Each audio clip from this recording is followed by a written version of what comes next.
So, funny story today, everybody. I didn't record that last video. I just ranted in silence and no one heard me. I think. Okay, so Trump accuses internet and social media of providing dangerous avenues to mass shooters. President Donald Trump accused media and the internet of encouraging disturbed minds to carry out mass shootings and called for quick executions for their perpetrators. He also condemned white supremacy. In one voice, our nation must condemn racism, bigotry, and white supremacy, the president said in the aftermath of the tragedies in El Paso, Texas, and Dayton, Ohio, which claimed 29 lives. These sinister ideologies must be defeated. Hate has no place in America. I'm sorry, Trump, but you're starting to sound like a far-left Democrat. Why are you pandering to the far left in their very liberal use of the term white supremacy, which literally believes that simply because you are fair-skinned, that you are somehow superior to the rest of the human species? I read the El Paso shooters' manifesto. White nationalists? Quite possibly. White supremacists? Not really. There were no ideas in that manifesto that in any way suggested, in particular, as to whether or not he honestly believed that white people were in any way superior. He simply expressed a fear of population displacement, which is a phenomenon that occurs when large amounts of people begin to immigrate to another country, forcing populations to reshuffle their current locations, which is often can be disruptive to everyone's daily lives and even to the economy. Just look at Germany as an example, or hell, the ultimate example of population displacement, when white Europeans came to America and displaced the Indians. And mind you, while I seriously doubt that Mexicans or South Americans are ever going to commit anything resembling a genocide, I mean, obviously not. But it is still a possible permutation of the phenomenon of population displacement. What's even more is most South Americans and North Americans don't even have that many common values. We think and act differently. People function better together when they are similar to one another, so they get along more easily. The more different we are, the harder it is to get along, which is why assimilation is so important. You should be coming to America to be American. In order to have American values and an American identity. That is the price you pay for escaping from your horrible life down south.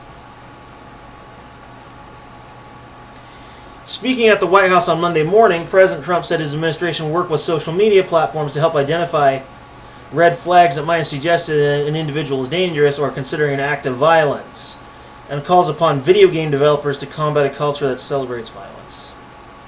Video games, Trump? Really? You're going there?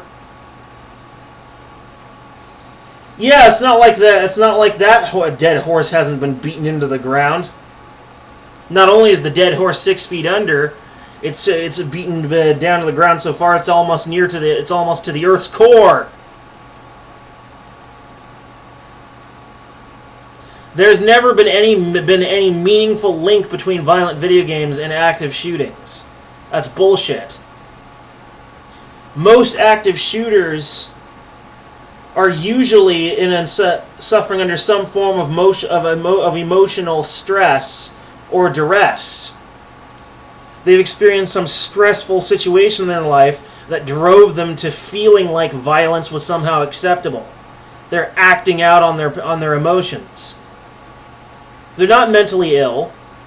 They're stressed and tortured by poor life circumstances. The Columbine shooting was in response to bullying. Severe bullying.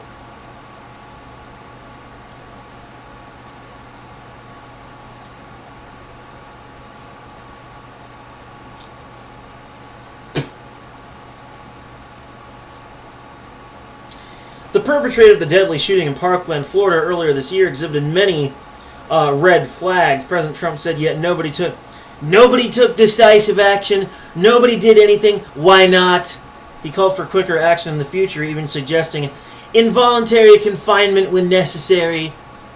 The president also noted that he had instructed the Department of Justice to begin work on a proposal that would streamline capital punishment for mass shooters and those who commit hate crimes, removing years of needless delay from the process, though he did not give further details.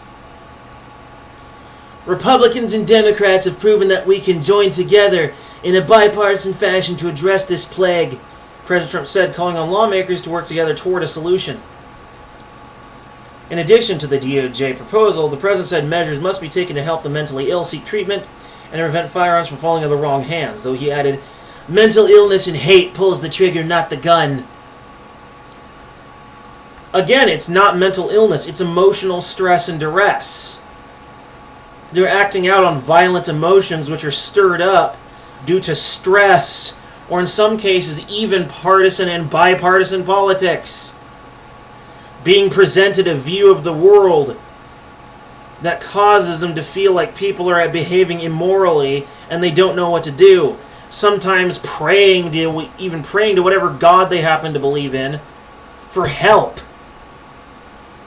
And of course, when they ultimately don't hear it, then they turn to violence.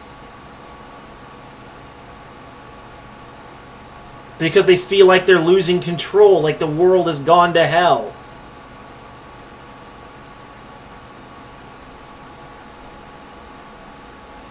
Over the weekend, 2 lethal shootings left a combined 29 people dead in El Paso, Texas. A gunman entered a shopping center on Saturday and opened fire on customers, killing at least 21 and injuring 24, while a similar incident unfolded outside a bar in Dayton, Ohio on Sunday.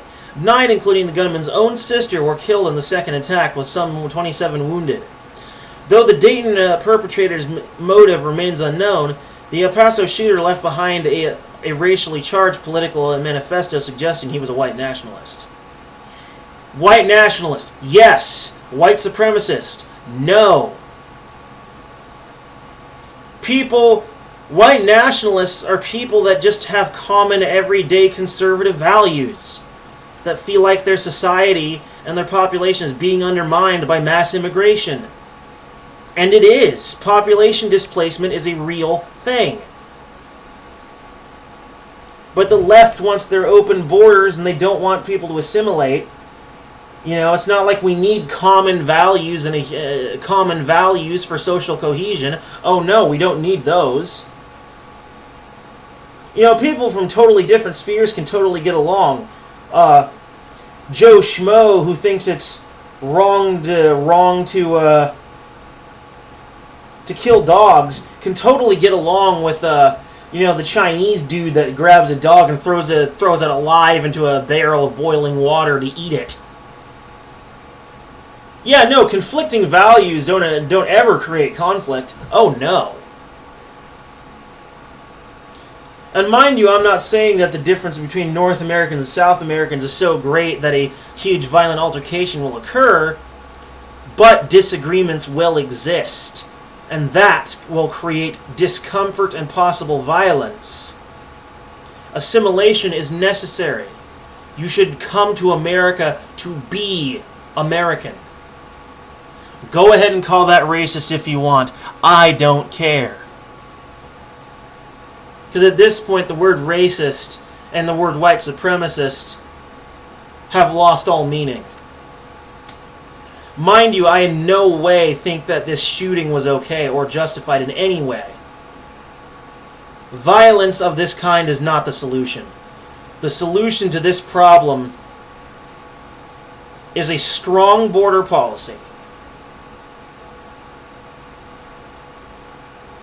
with a streamlined, unencumbered immigration policy for those who want to immigrate legally.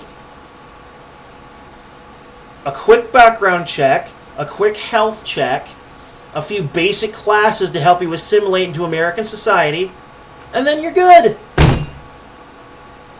And then you're here. Welcome to the tribe. Welcome to the team. You know, what football team do you like?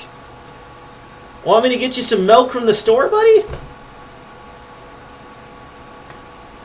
Anyway,